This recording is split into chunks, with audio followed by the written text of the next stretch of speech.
Can you hear me? Was it okay? Yeah, great. So we are going to talk about mental health. Mind your head is our topic. I don't know what you thought when you were coming to a talk called Mind Your Head. I was in the middle of preparing this when I found myself over in our church with our caretaker, and we were in a bunker looking for some stuff that we needed, and it was a very small bunker, and our caretaker is a very tall man, so he certainly had to mind his head. I was actually okay, I didn't have to mind it. But anyway, that obviously is not what we're talking about tonight. We're talking about mental health and how we need to look after our own mental health. And some of you, I know, in a congregation this size will be suffering at the moment from mental ill health. Some of you will have suffered, and some of you will have friends who or family members who are suffering. And if you think that's not true, just think for a moment, was there any day in the last month that you were worried? Was there any day in the last week that you were sad? And so, I think we all suffer from the whole gamut of emotions. Sadness, worry, anxiety, fear. And some of us, as I said on the first night, have been to a much darker place than that. And I'm going to share part of my story with you. But just before I do that, I want to talk about those books that Robin talked about. The little one, Hope in an Anxious World, is a really great book to give away to people. It's so small, but it's for anybody who is suffering with anxiety. Do buy a few copies of this and have them so that you can give them away. There are a couple of books by David Murray. These are particularly in relation to young people. So, Why Am I Feeling Like This is a teen's guide to freedom from anxiety and depression.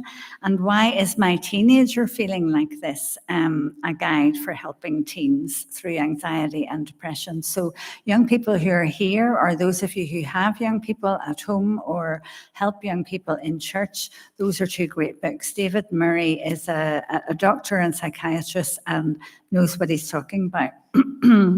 There's a couple of books by Timothy Lane, Living Without Worry and Down Not Out, which is about depression and anxiety. And maybe after this evening, you'll want to know a little bit more about those. Timothy Lane is a biblical counsellor and an author as well.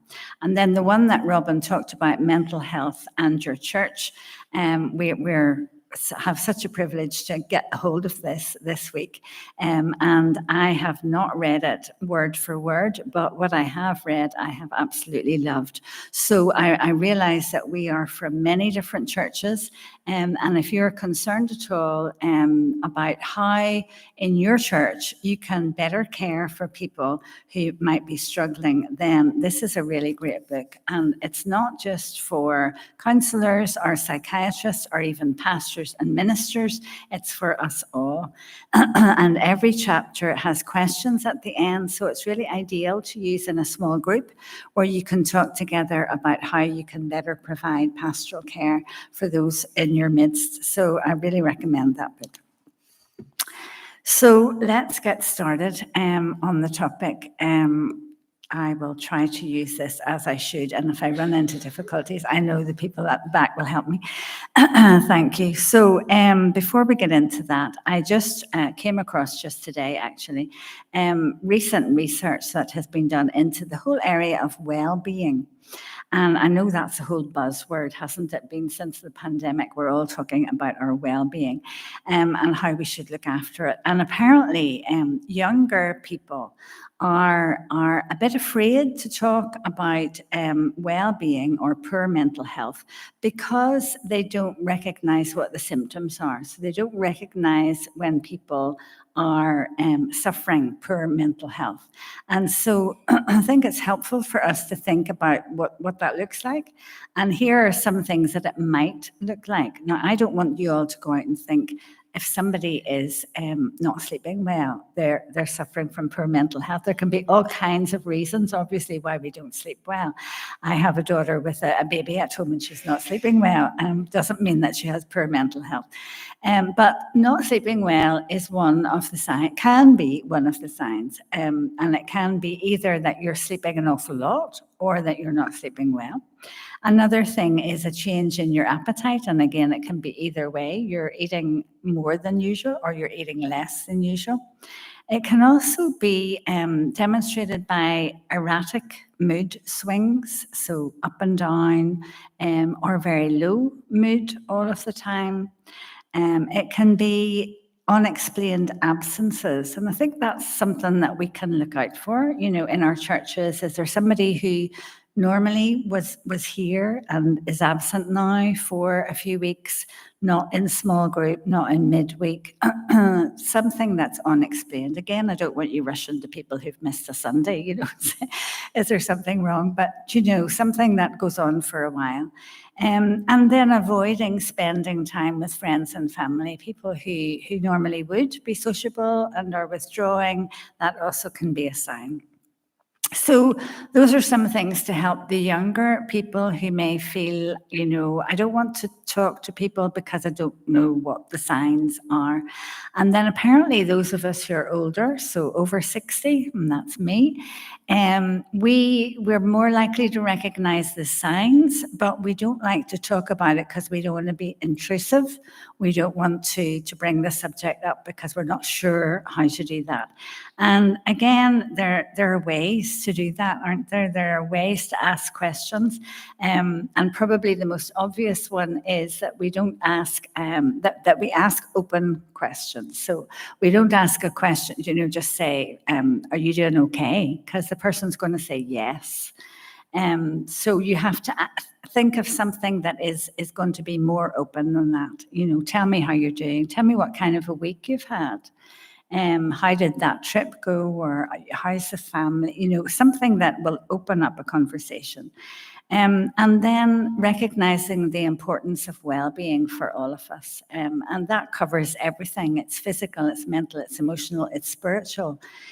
So recognizing that. And then choose the right setting. If you want to ask somebody how they're doing, it's probably not going to be on a Sunday morning, in church just before the service. They may not want to talk in that setting. So you may want to invite them for a coffee or for a walk. Choose a setting that's going to be amenable to that. And then listen actively. And here is not listening actively. So body language is really important. So if you've got your arms folded and you're looking all around the place and your legs are twitching, you're not listening actively. Your body language is not saying that.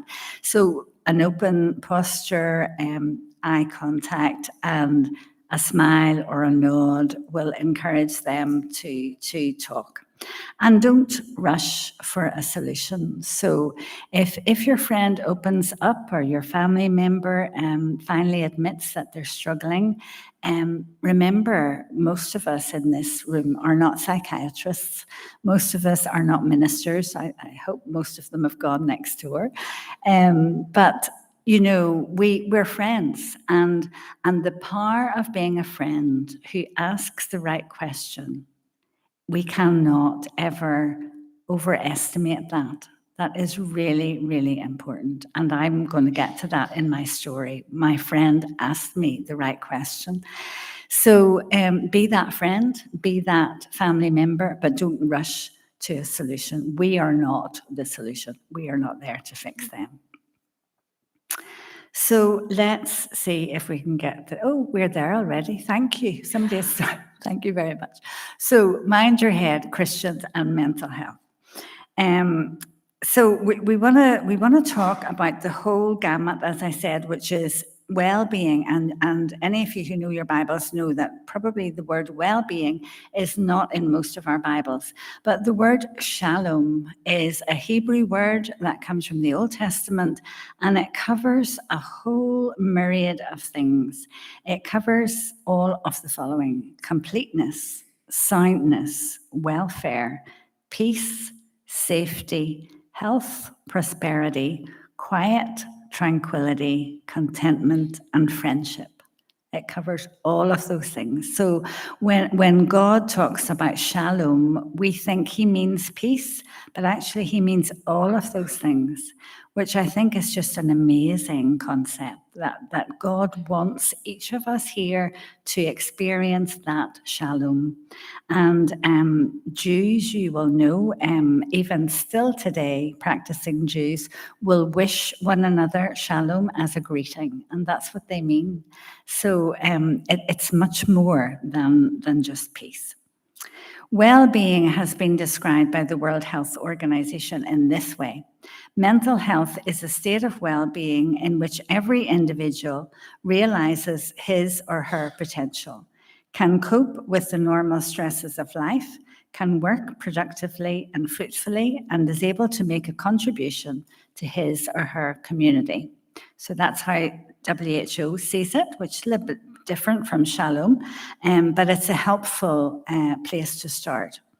There's been a lot of talk, as I said, since the pandemic about well-being, and there has been research by the government, and they've come up with 5 different aspects of well-being, which actually are very helpful. And when you think of them, and this is not working. Nope, sorry. Oh, there we go. Okay. First one is connect. So we talk and listen. We are there for one another and we feel connected. Are you going to?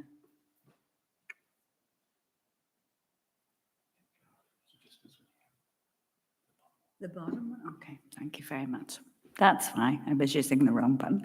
Okay, so connect. And I want us to see that these 5 things, they've come from research, secular research by the government. They're useful for us, but I want us to see that actually we in the church are best placed to provide these things for one another. Because what do we do when we come together? We connect.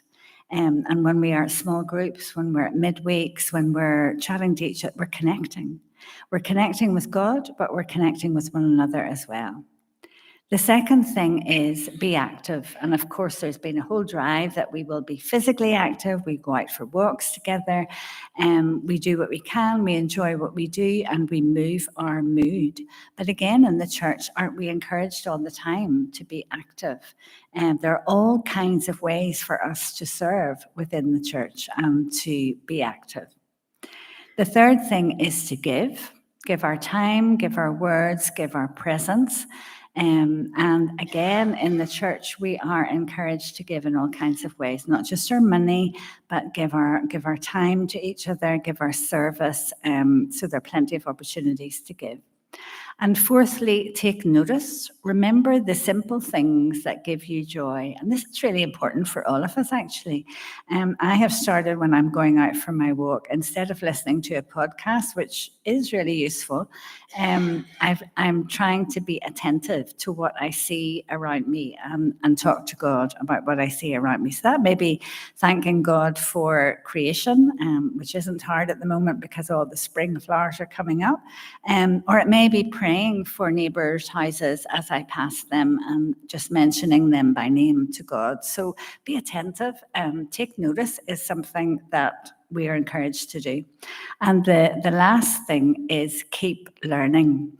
And this is good for all of us, but it is also something that we're good at in the church. There are always opportunities to keep learning. Tonight is one of them, but this whole week has been one of them. And in your churches, you have your own ways of doing that. And we're always encouraged to keep learning as followers of Jesus.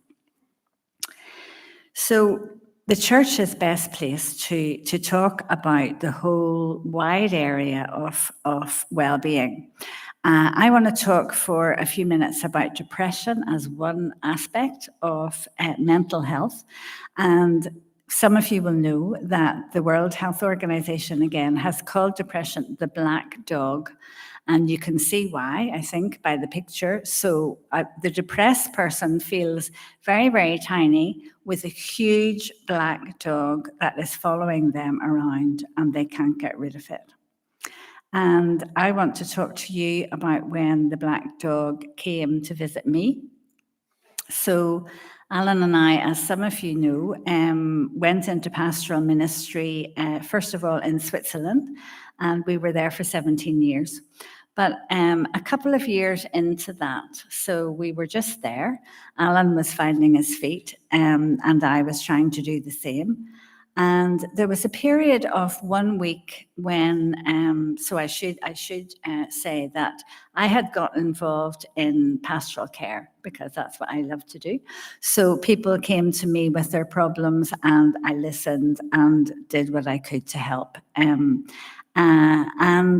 I absolutely loved to do that. But in the period of 1 week, we had 2 marriages that were in trouble. We had a lady diagnosed with cancer. And the fourth thing was a lady came to see me at home who was suicidal. And I've no idea what I said to her that day, but when she left, I felt exactly the same way as she did. And I knew I was in trouble.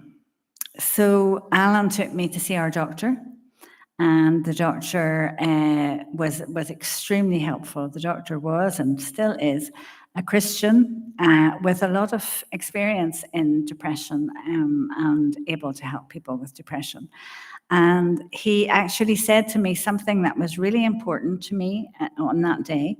This is a time in your life when it's harder to be a Christian than not, which was a strange thing to say, but any of you who've gone through depression will probably understand. So not only did I feel absolutely awful that I was in a black tunnel or I had this black dog on my shoulders, but I felt guilty because I felt like that. Because I felt like as a Christian, I shouldn't feel like that. And so that's what he meant. This is one of the times in your life when it's harder to be a Christian than not. He was really understanding. And that day started a long journey out of depression. He put me on medication. He said, you need to go for counselling.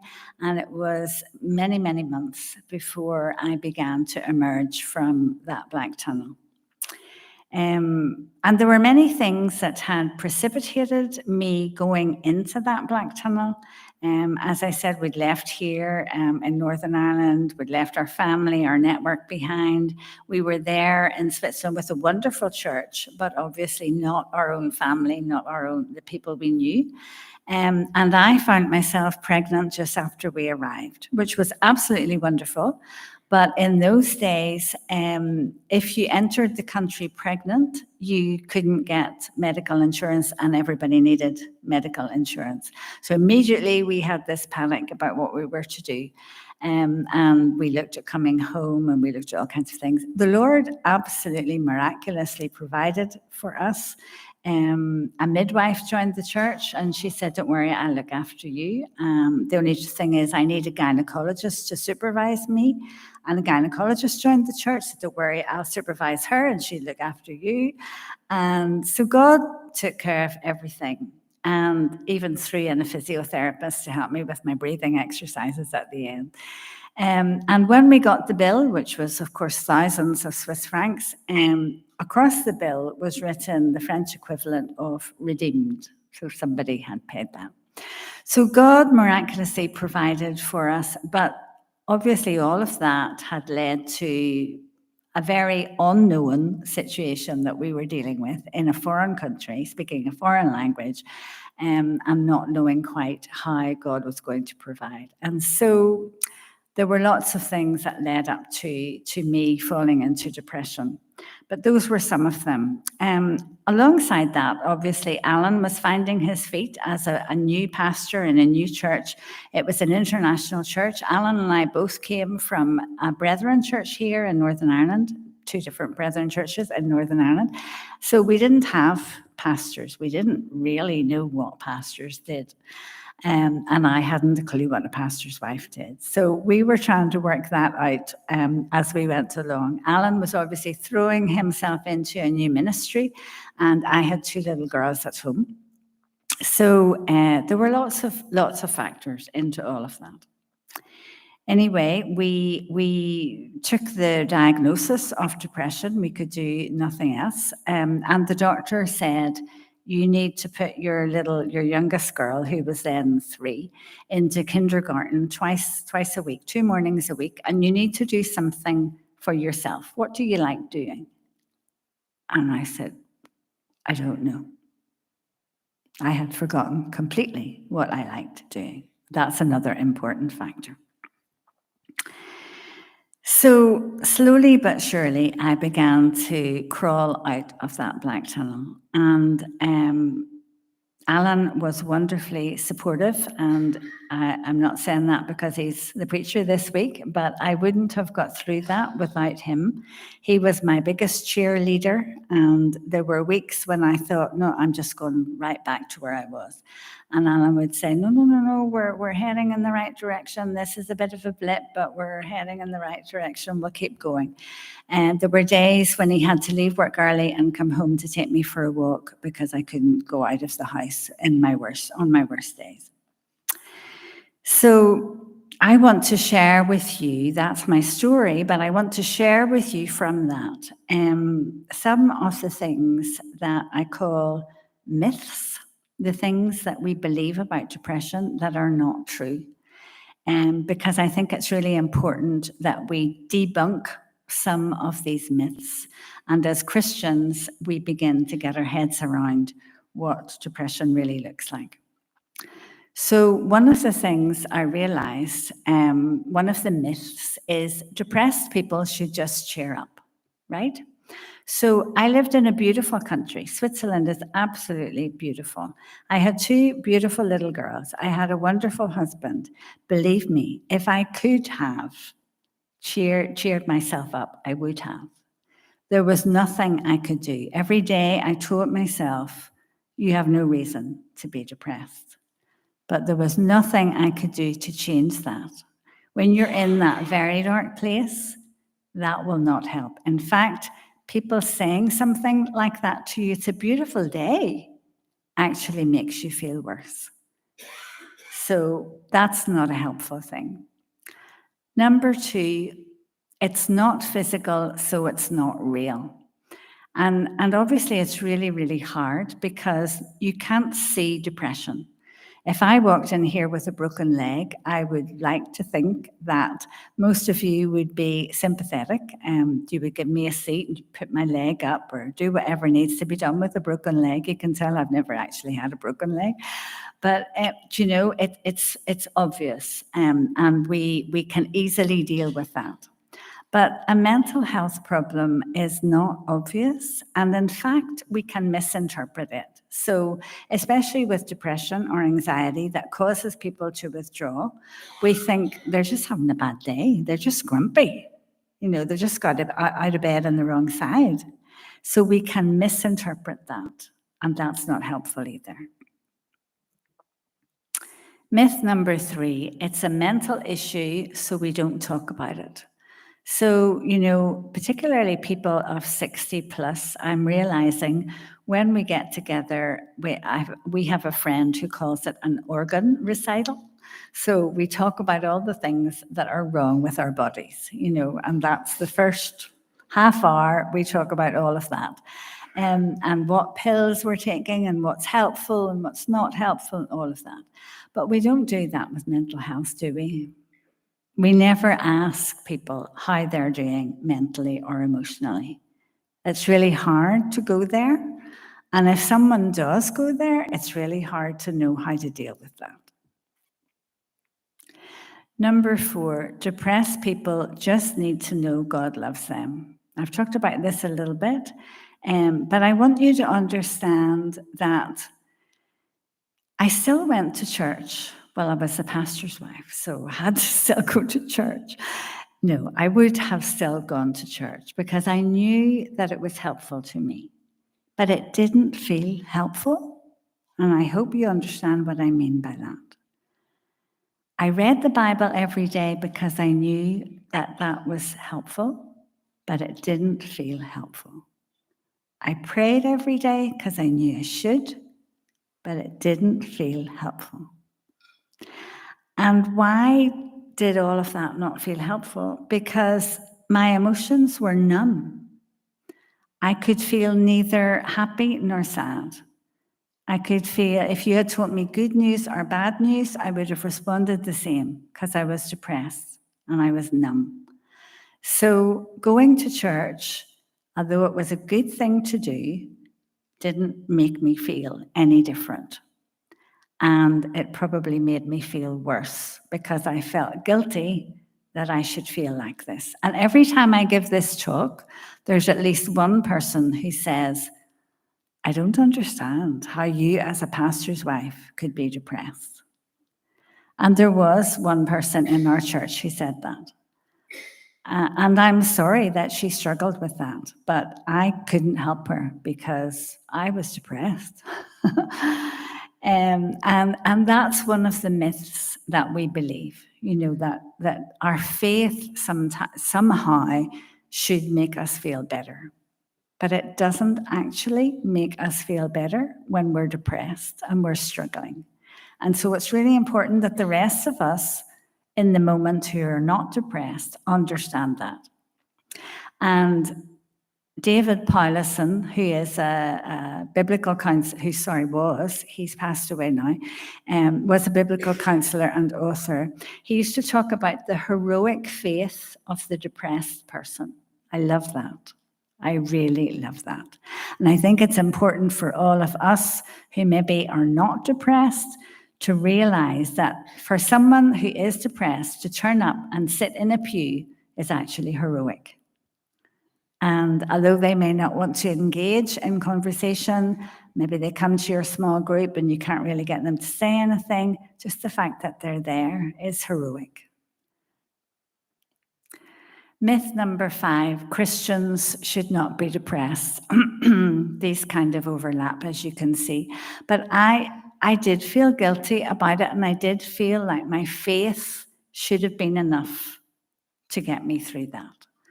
And it wasn't, in the sense that I needed help. And I'm not saying Jesus isn't enough, Jesus is enough, but my faith wasn't enough to get me through that because I needed other help as well as my faith. So when I have a headache, I take a tablet for my headache. Doesn't mean that I don't believe that God can't heal me. I believe that God will use the medication to heal me. And when we are depressed, we need extra help as well. Myth number 6. This gets onto the medication. And among Christians, there is a great diversity of opinion, and I totally respect that. My Christian doctor recommended that I take medication, but here's what he said. Medication is not going to make you better. It's going to hold your head above the water while you sort through the issues that have led to your depression. And I often use that with counselees today, because I think that's really true. So I did take medication, but I did have counselling because he wouldn't have given me the medication if I hadn't promised to have counselling. I had a great counsellor, and because he was really helpful to me, I decided through that time, if ever I could help somebody like that, that's what I would like to do. And that's why I am doing counselling today and trying to help people who are suffering with their mental health. So the decision whether or not to take medication is a very personal one. Some people are absolutely against it. They don't want to have to go there. And I understand that. I didn't want to take tablets at all. I did in the end, and I had counselling. Some people get through with just counselling. Some people take both. Whatever you feel before the Lord is the right thing for you, then you should do according to your conscience. But I would say that there's nothing sinful about taking medication, just as when I have a headache, I take paracetamol. Number 7, and this is a big one, never mention suicide. And this is where my friend comes in. So I've talked about Alan, how important he was in helping me. But I had a friend who asked me the question, do you ever feel like life isn't worth living? And people will say, oh, never mention suicide because that will put it into their heads. It was already there. And so it's really important that we recognize that it is probably already there, and it is a good thing to give the opportunity to talk about it. But I would say this, if you ask your friend if they think that life isn't worth living, and if they have a plan about what they would like to do to end their lives, then you should never leave them on their own without getting them help. That's really, really important. So those are the myths that I want to debunk. And if you want to talk to me about any of those afterwards, please feel free to come and chat. I just want to say when we have the question and answer time here together, the question and answers will not be recorded. So if you want to ask a question, don't be afraid that that's going to be recorded. So I want to go on and just talk about lessons that I learned through my depression, because I think I'm a very reflective person, and I like to think about, so why did that happen, and what did I learn from it, and how are things going to be different in the future? Because I think all of the experiences that God gives us in our lives, there's something to learn. There's something to learn about God, and there's something to learn about me. And I think it's really important that we do that. The single most important lesson that I learned is that my faith doesn't depend on my feelings. Now, when I say that like that, it seems very obvious. Of course, our faith doesn't depend on our feelings. But actually, we live a lot of the time on the level of our feelings. And I think increasingly in our culture, that is the case.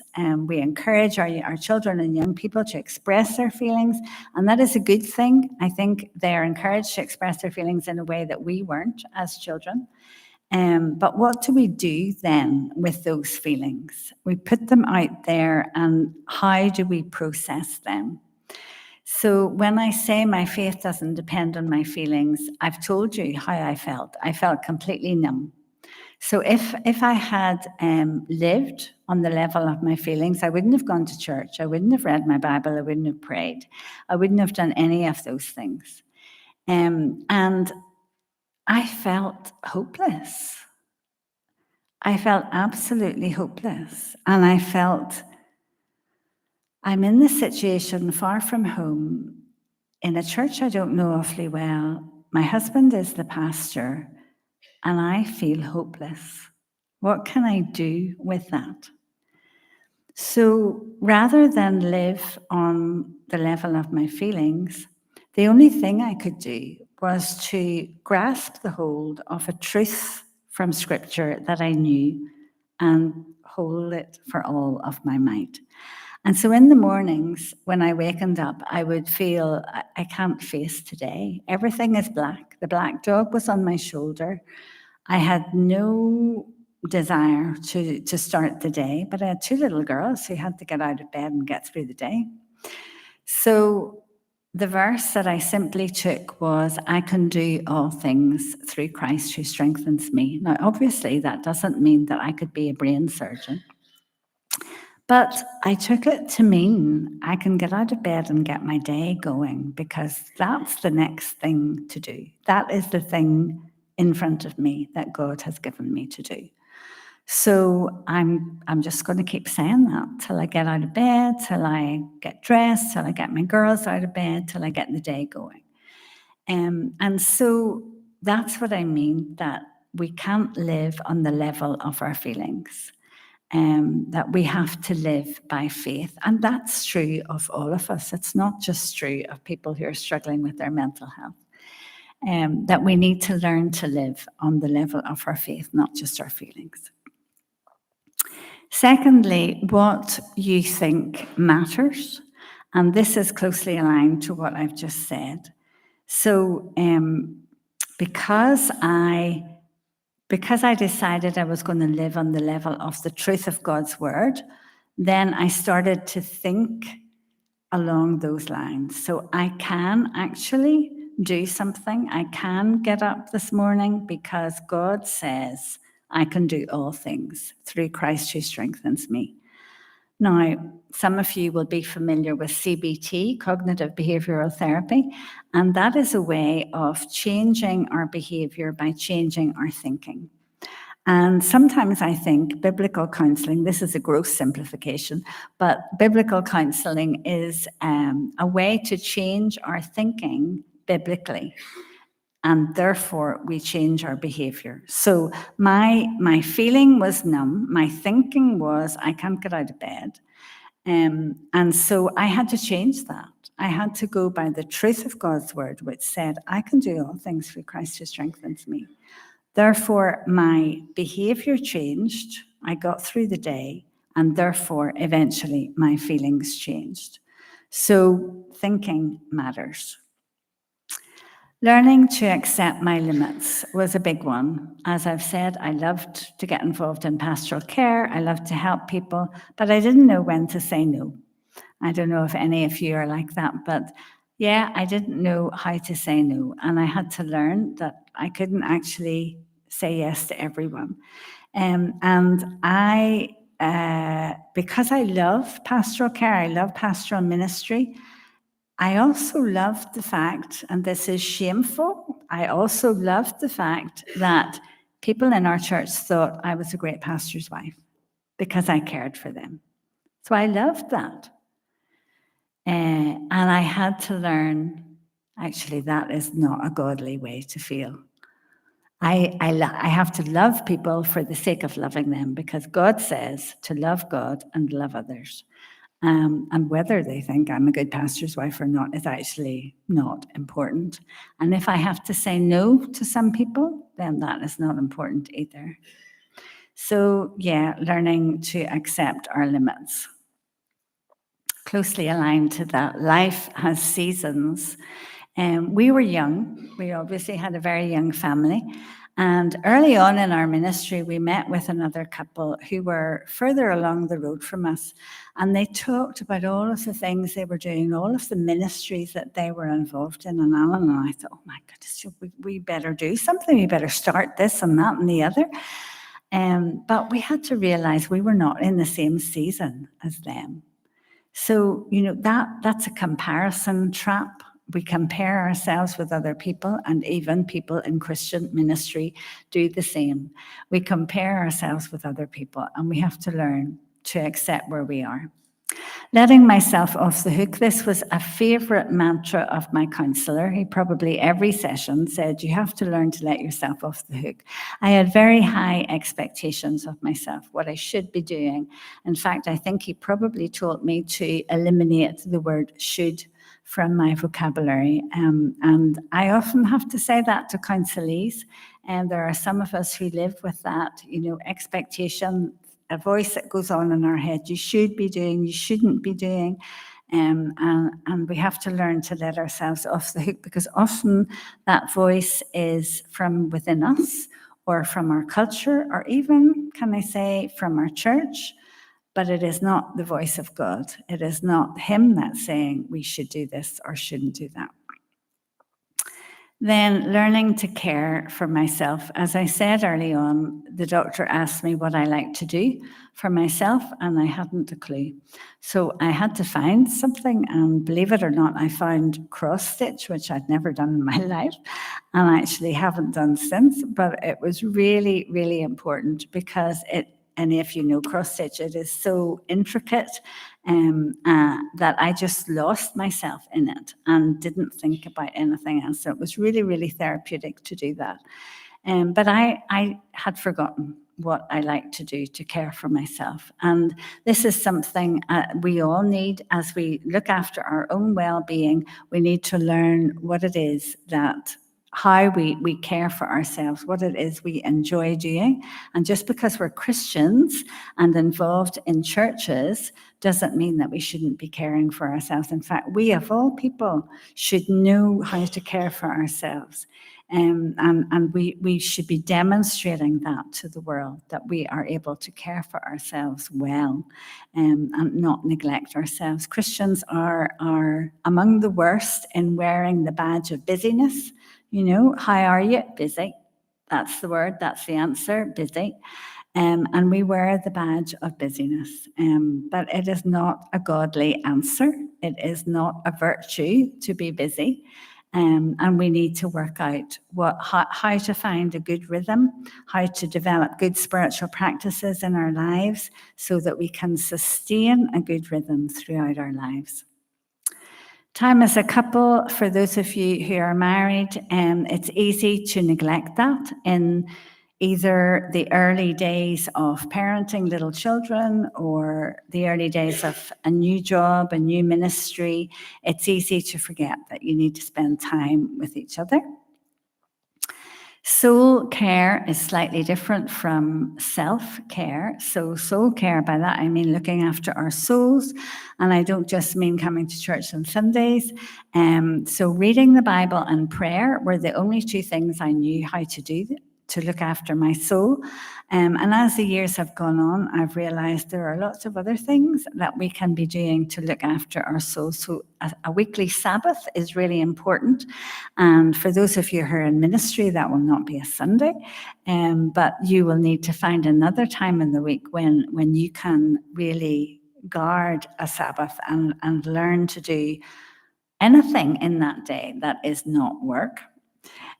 So something that is soul-giving, life-giving for you. Sabbath is really important.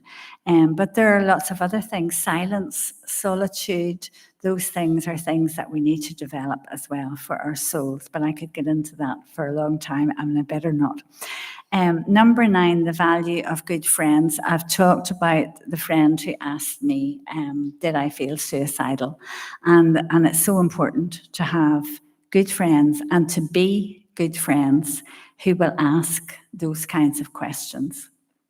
Facing my anger, I would never have said I was an angry person until we had children. And I would never have said I was a selfish person until I got married. Some of you are laughing. I hope that means that you feel the same way.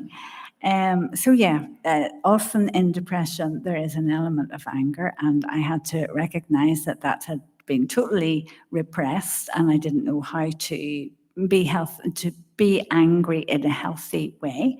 And if you look at the life of Jesus, there are times when he was angry, but it was in a healthy way, and he was always angry for other people, not for himself.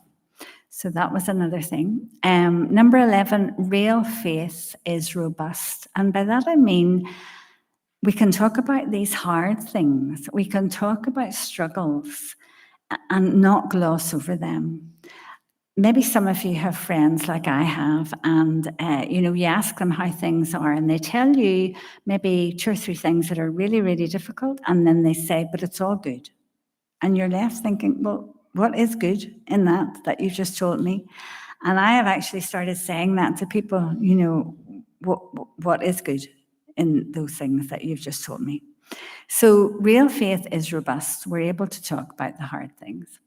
And finally, God has good things in store. I've said this already, that through the hard times, through the dark times, and you all know this, those are the times when we grow the most. Those are the times when God seems to come closer than any other time in our lives. And so it was for me. God came very close, and God taught me things that I've shared with you tonight that I wouldn't have learned otherwise.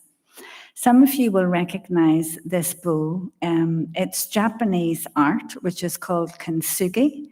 And it's the art of repairing a precious vase or a precious bowl with gold lacquer, so that in the end, the vase or the bowl becomes even more precious than it was, because the story of the brokenness is in the bowl.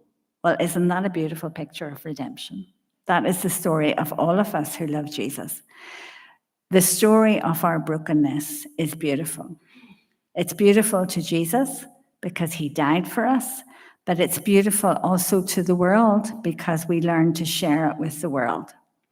And I read this quote from Anne Voskamp: faith is confidence in the goodness of God, no matter the confusion of circumstances. And we are called by Christ to be broken and given to the world, but you only become like Christ when you give your brokenness to the world. So I just want to mention quickly 2 ways that we can do that, and 2 ways that we as churches can do that, because we're not just individuals here, we're churches as well.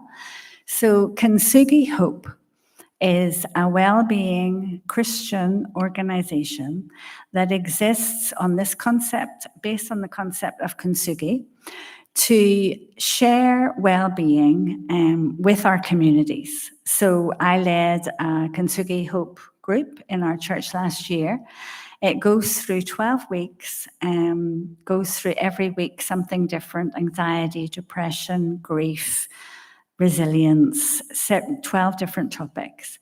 Kintsugi Hope as an organization trains the leaders, and they provide all the materials to use, and you invite a group of, there were 14 of us in the group. We met every week for 12 weeks, and we went through these topics from a Christian point of view. So everyone in our community is talking about well-being. Everyone is wanting to improve their well-being. And so this is a way that we can invite people from our communities in and let them see we too are interested in looking after our well-being. And let's do it together. And so from a Christian point of view, we went through that course together. Renew Wellbeing is a second Christian charity that I want to talk to you about. And we actually in our church have just started this, and I'm very excited about it, as you can probably tell. So it's not a course.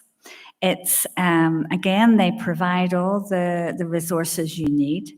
But essentially it is as simple as creating a space in your church for people to look after their well-being. Now, it's a bit of a paradigm shift, because we're not inviting members of the community in for us to tell them how to look after their well-being.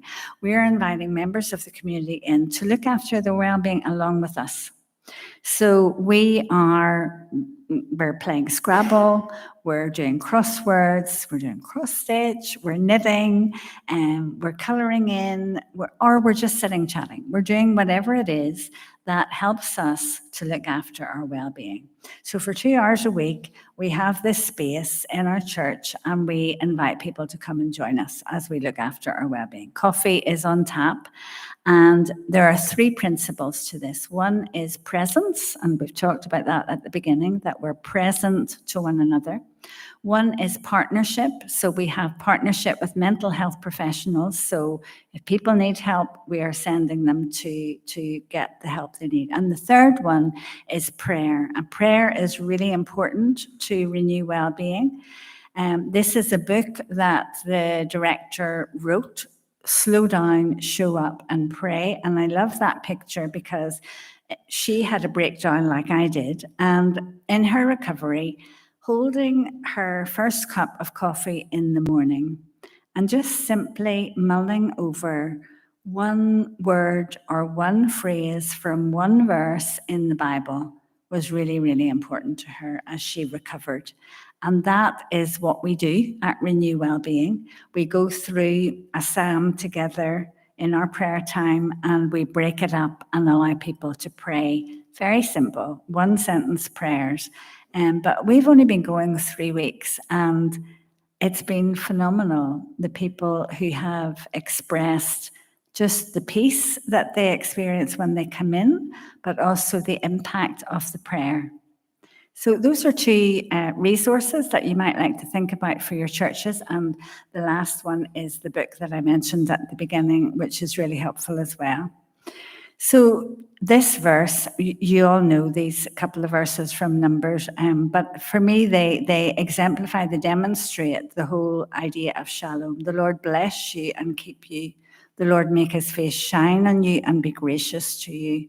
The Lord turn his face toward you and give you peace. It's a beautiful prayer for us to pray for each other, but also to pray for our communities. So I'm going to hand over to Michael, and we'll see about questions.